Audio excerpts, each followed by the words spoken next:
Here with John Kurkjian, Georgetown graduate, writer for Thompson's Towel. I'm Christian. That's Nick. And today we're going to get into Ed Cooley year 2 at Georgetown. John, what is the vibe at Georgetown right now? Is there optimism that this team can take a step into the middle tier of the Big East? And are people going to start going to the games this year? Well, to start with the last question, I don't think people are going to start going to the games. No. It's a sad reality. They released their non-conference schedule back in end of August, and I think 2 or 3 games are playing at McDonough Arena, which is the tiny arena on campus. I think the capacity is about 2,500, which is, it's a glorified high school gym, which is sad to see. And Patrick Ewing, before he got fired, was like outwardly saying, "I don't want to play games here. Nobody wants to play games here." We had one game there during COVID against St. John's, and you'd think it's right on campus. So the whole thing about Georgetown is we don't have an on-campus arena. So the whole thing is like, oh, well, if we had one, maybe people would go. We couldn't even fill it during COVID. So it's just the temperature of the program right now is still not great. I think the reality of it is students aren't going to start going until they see on court that we are capable of winning games against legitimate teams, not like, Coppin State at the buzzer. So, yeah, I mean, and the name of the team this year it's all just turnover again. This has kind of been the theme of this program for the last sort of half decade now. It's just been every year the roster sort of entirely flips. And so it leaves a lot to be desired in terms of, returning team chemistry and things like that. Georgetown's bringing 2 players back from its team last year. And obviously it's easy to say, well, as bad as they were, do you really need any of those guys to come back? In theory, no. Obviously, Jaden Epps and Drew Fielder are the only 2 guys that brought back. They're pretty big bright spots. Epps was obviously our only player that could really put the ball in the basket when we really needed him to. Fielder was an impact freshman for most of the season. He'll probably get some more run than he did last year. But yeah, it's going to be an interesting season. The whole entire roster flipped. And we'll see if they get some wins on the board. Maybe students start going, but I wouldn't expect too much of a uptick in attendance in terms of the students. Yeah, so let's talk about that. So you mentioned it. Fielder and Epps are the 2 returners, but there's some nice pieces coming back. Malik Mack from Harvard, really good player. Micah Peavy from TCU, really good player. Jordan Burks, a bit of a, what are you going to get out of him coming from Kentucky? Let's talk about those 3 players and just what do you expect from them in year 1 at Georgetown Cooley? Yeah, I think the Mack get was huge. I mean, he was obviously a DMV guy from Harvard, had an insane year at Harvard. Those first couple games, I forget the exact stat line, but I think it was they played maybe UMass and a couple other, maybe some high major teams. And he puts up some insane stats and then he went down. I think he had mono or something like that. He was out for a little bit.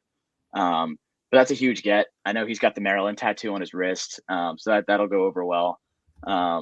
But no, I'm super excited to watch both of him and Epps next to each other. I know a lot of people had some sort of volume issues, like who's going to score. They're both ball dominant guards. But I think sort of the issue with Georgetown has been talent for the most part. So I think one of Cooley's priorities is let's just get guys in the building. We'll figure out how to share the ball later, which is definitely the right way to go about it. You can't really choose your spots if you're Georgetown right now, winning as many games as they did last season.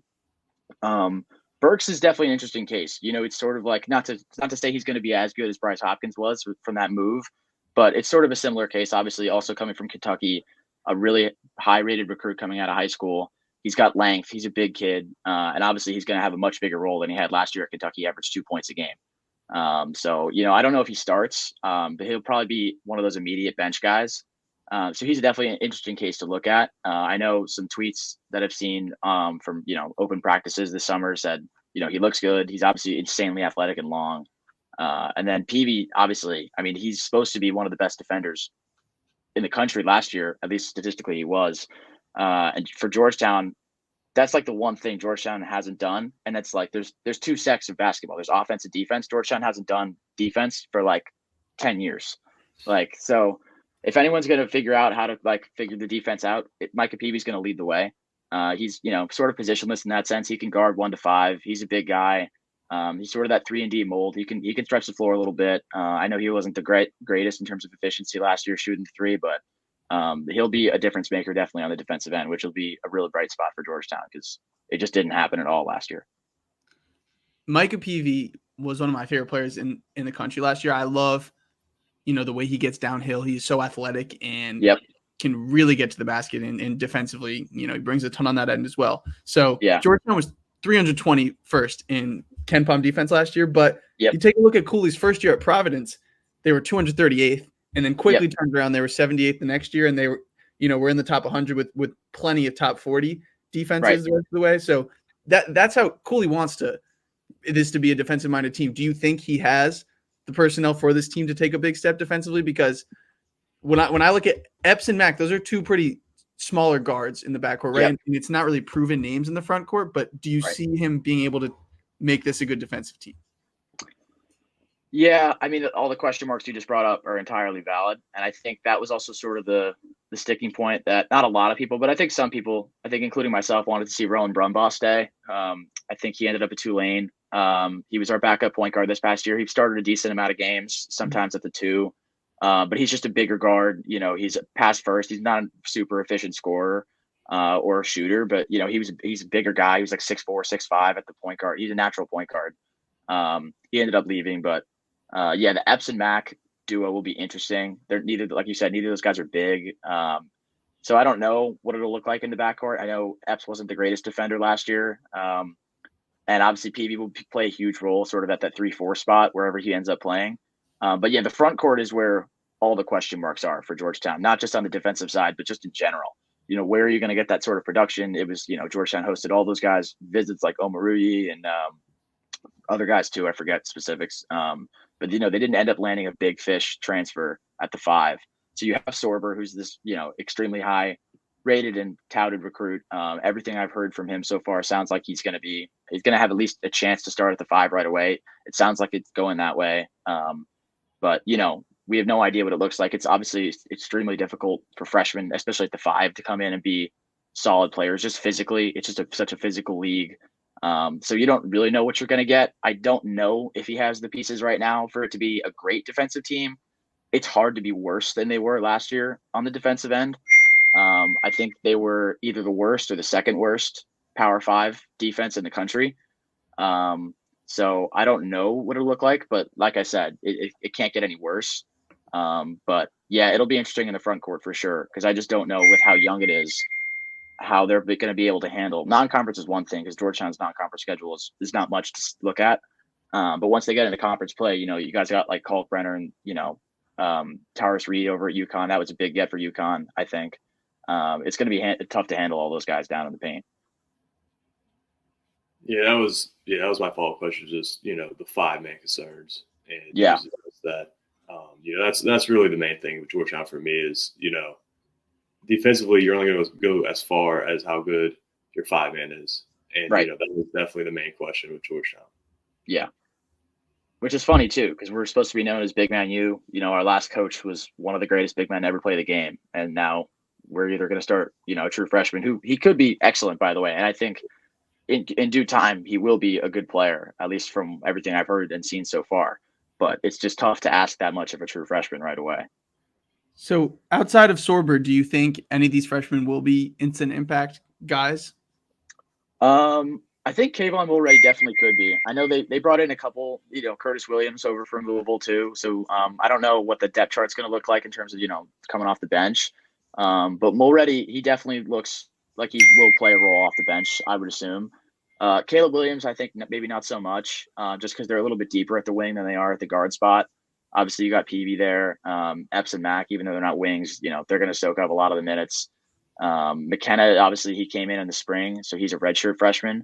So you got to believe he's more physically ready. And he was obviously, not that rankings really mean anything, but he was more, a little bit highly touted, more touted as a recruit. And so you got to believe he's more physically ready to play right away. So I don't know so much about Williams, but Mulready, I think for sure on the defensive end, especially, that's sort of been his calling card so far, I think. So that should be a bright spot for us, I think. What is so non-personnel wise? What is the temperature of the situation like with Cooley? Because that was one of the most dramatic moves in college basketball history in the last few years with Cooley going from Providence to Georgetown. Is there a lot more pressure in year 2 on him? Like, say he doesn't do well this season, what's that kind of look like with his trajectory and future of Georgetown? Yeah, I think it's a tough question because certainly at Georgetown there's no pressure really. The standards have just gotten so low, And just to be frank, it really has. There's really not much student body support unless, there's a big game like a Syracuse, and that game's away this year, I think. Or if there's a big Saturday home game like at noon and everyone has nothing else going on, like everyone will go. If it's like, we're playing UConn or something like that. But otherwise, there's not a lot of student support either way. It's not like anyone expects them to be great. I know the administration and, the situation he inherited was just really, really bad, just entirely dysfunctional. So it takes time. And I get it. Like, a lot of people it's just easy to look at, guys like Jerome Tang, who came into Kansas State, and TJ Otzelberger of Iowa State, who flipped over a 2-win team and like a Sweet 16 team in one off season. But I think to a degree, it's a little unfair to expect that right away.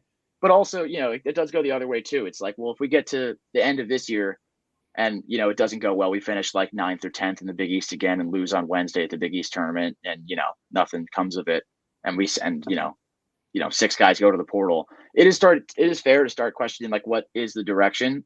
I think this year is sort of still just like a gimme. I know obviously a lot of other Big East programs will look at it and be like, this is a horrible hire, like what's going on at Georgetown. But I think you guys got to give him time. Last year it was mostly his roster, obviously.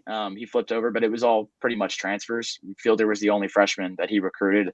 So I think you got to give him a little bit more time to get his guys in. Obviously his seat's not warm or anything like that.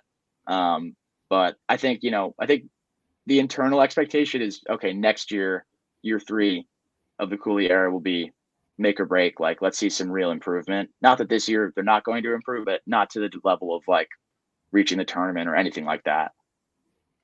I mean, it's a young team, right? And it is. Even if winning obviously fixes everything, but this league is so stacked. It's hard for me to imagine that this team is anything better than, I think Frisky is a great place to be. That you're not an easy win for people, right? And I think they can get there this year. But like Ed Cooley's the guy for this job. Like, no one's coming in here and just turning Georgetown into a powerhouse overnight. So it's going to take time. Right. But I think to me the key is, I'm not sure if this is probably PV's last year, but other than him, there's no seniors on this team. So it's can Ed Cooley get some optimism, get this team to play some good basketball and not be a joke.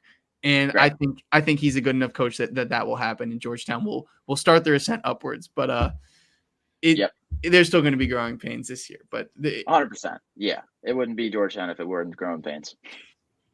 Well, there you have it. Thank you so much for joining us, John. Hey, and you never know, crazy things have happened in college basketball, and if you have good guards, things can happen. I like to be optimistic with some of the teams we've been talking about of what is the best case scenario. What if Malik Max and Jaden Epps is just an electric backcourt? Micah Peavy's a leader, and some of I'd be here for it. I'm not saying Burks is going to be Bryce Hopkins. I like that you made that connection. Like, there's obviously getting a guy from Ed Cooley, getting a guy from Kentucky who didn't play. This guy, he wasn't as Burks wasn't the recruit Hopkins was, but there's definitely some parallels. So things to be excited about. Hopefully, for the sake of Georgetown, they'll be a little bit relevant. I hope. Well, all right, there you have it. Thank you so much for joining, John. Thanks, guys.